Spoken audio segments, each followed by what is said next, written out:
Tips for AITS, एक ही tips है AITS की, ठीक है। बोले क्या? ऑल इंडिया एग्जामिनेशन है, सबसे ज्यादा बच्चे बैठने वाले हैं। हाँ, सबसे ज्यादा बच्चे बैठने वाले हैं।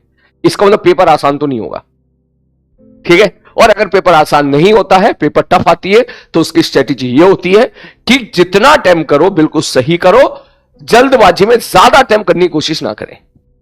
जितना आता है उतना ही करें, और जितना आता है उतना सही करने की कोशिश करें। हमारी बात मतलब ये नहीं कि हमें ईच एंड एवरी सवाल करना है, हमें सारे सवाल करने ना, बिल्कुल नहीं। AITS में ये रूल नहीं चलेगा, ठीक है, क्योंकि AITS के क्वेश्चन टफ होंगे, जाहिर सी बात है। तो एक भी गलती नहीं होनी चाहिए, एक भी सिली मिस्टेक्स नहीं होनी चाहिए, ठीक है। आराम से करो, सुकून से करो। टफ सवाल जो दिखे उसको मत करो, उसको बाद में करो, या फिर छोड़ भी सकते हो। सारे सवाल जो आपके क्लास नोट्स पे जाए आपको देखने के लिए मिले, जिनको बोलते हैं हम सिंपल सवाल है, एवरेज सवाल है, जो सवाल होने वाले सवाल तेरे को लग रहे हैं उस टाइम पर, वो सवाल सबसे पहले करो। कोई भी सवाल बहुत ही ज्यादा टफ दिखे तुरंत छोड़ दे। कोई भी सवाल तेरे को लग रहा है कर तो लूंगा, समय लगेगा, छोड़ दे। पहले वो सवाल करो जो आसान है और जो एवरेज आपको लग रहे हैं। सीधी सी बात है, यही रूल है, ठीक है। और प्रॉपर टाइम में तीनों सब्जेक्ट को, ये नहीं कि एक सब्जेक्ट पकड़ के बैठ गए हो और एक सब्जेक्ट पकड़ के उसी में ही आपने अपना सारा का सारा समय दे दिया है। मैं तो बोलूंगा जब भी कभी डिमोटिवेशन हो, ठीक है, जब भी कभी लगे कि बस पता नहीं सिलेक्शन होगा या नहीं होगा, तो एक काम किया कर, ठीक है, जिस चैप्टर में तुझे डाउट हुआ करे उस चैप्टर के जेईई मेंस के क्वेश्चन उठा के देख लिया कर। क्योंकि आपका पहला पढ़ाओ तो जेईई मेंस का है, उसके बाद एडवांस का है, ठीक है। हाँ, अपने आप तुझे आइडिया लग जाएगा कि अरे यार ये तो बहुत ही आसान है यार, मैं फालतू में टेंशन ले रहा हूं। सब तो क्लास में पता नहीं कौन कौन से सवाल करा देते, तो सब तो क्लास में एडवांस को ध्यान में रखते हुए सवाल कराते हैं, ठीक है। लेकिन जेईई मेंस के सवाल तो बहुत ही आसान है और जनता वो भी नहीं कर पाती है। Revision is very boring process. देखो जी, ऐसे जर्नी के दौरान बहुत सारी चीजें आपको देखने के लिए मिलेंगी। पढ़ना किसको अच्छा लगता है? 90% बच्चों को पढ़ना अच्छा नहीं लगता है, और ये बात सच है। अच्छा ओके, मैं चल इसको और अच्छे से बोल देता हूं।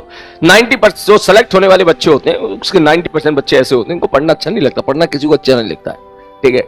मन को मारना पड़ता है। अगर आपको बोरिंग लग रहा है तो लगने दो, पढ़ना फिर भी पड़ेगा।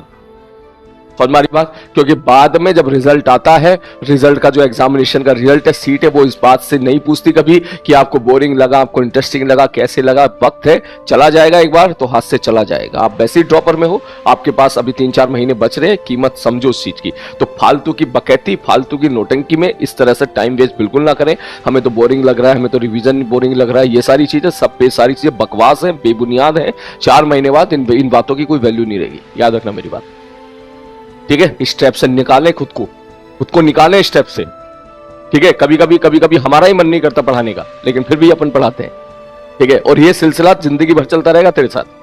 कभी तेरा मन नहीं करेगा पढ़ने का, लेकिन फिर भी पढ़ना पड़ेगा, ठीक है। उस टाइम पर जब मन कह रहा है कि मैं नहीं पढ़ के दूंगा, उस टाइम पर अगर आप पढ़ना सीख गए तो जिंदगी में बहुत आगे जाओगे। तो तुम्हारी बात, जब एक मोमेंट आता है कि मन बोलता है कि ये नहीं करना भाई साहब, ठीक है, मन तो कहते हैं ना, मन तो बहकाने की कोशिश करेगा आपको। आपका मन कर रहा है नहीं यार ये कर रही है, मन नहीं कर रहा है, ठीक है, लेकिन आपके कैरियर के लिए जरूरी है वो आप वो काम करो।